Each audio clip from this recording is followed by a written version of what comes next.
Hello guys, আমি চলে এসেছি তোমাদের সাথে নতুন একটা ব্লগ শেয়ার করতে। এখন আমি আছি আসামের কামাখ্যা মন্দিরে।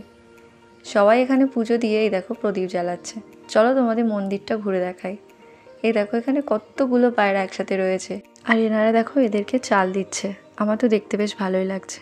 তো মন্দিরটা সম্পর্কে তোমাদের একটু বলি। 51তম সতীপীঠের মধ্যে এটি অন্যতম। এখানে কোনো মূর্তি নেই, এখানে মায়ের যোনি অঙ্গের মতো কুণ্ড আছে, এখানে পুজো করা হয়।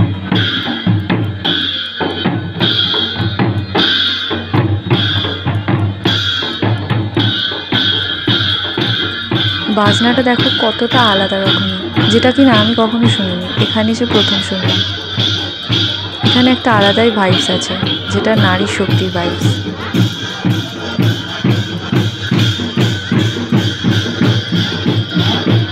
এখানে মাকে নারকেলের জল অর্পণ করা হয়। আশা করছি তোমাদের খুব ভালো লেগেছে। এখানে অবশ্যই এসে মার দর্শন করে যেও।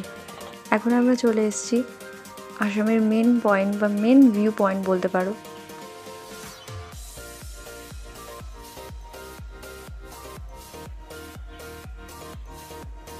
এখান থেকে চারিদিকটা কি সুন্দর লাগছে।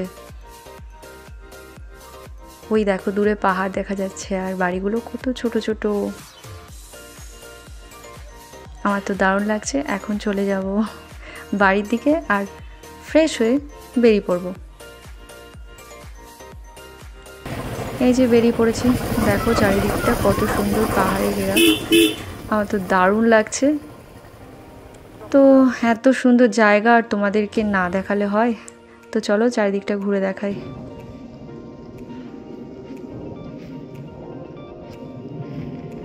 তো এখান থেকে চলে এসেছি ওয়াটারফলে।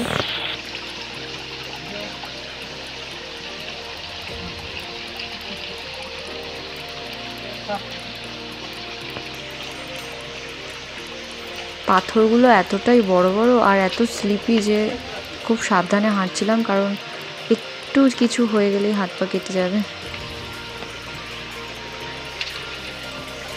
জলের কলকল আওয়াজ আশা করছি তোমরা শুনতে পাচ্ছ।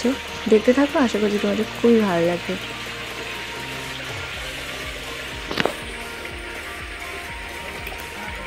এত বড় বড় পাথর আমি তো কখনো দেখিনি, এই প্রথমবার দেখছি আর পাথরের উপর দিয়ে হাঁটছি। তো আমার এক্সপিরিয়েন্সটা একদমই নতুন। আমার তোমাদের সাথে শেয়ার করতে খুবই ভালো লাগছে।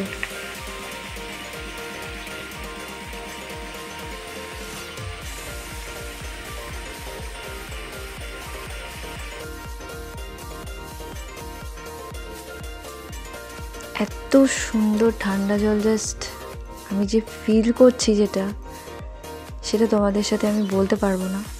আমার তো ব্যাপক লাগছে।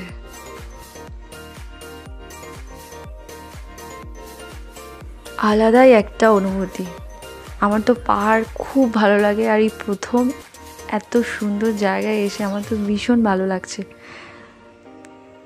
জলগুলো জাস্ট কাচের মতো পরিষ্কার, আর চারিদিকটা নিরিবিলি স্নিগ্ধ, জাস্ট অসাধারণ সব কিছু মিলিয়ে।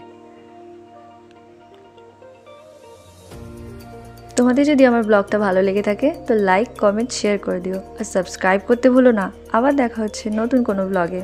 ভালো থেকো, টাটা।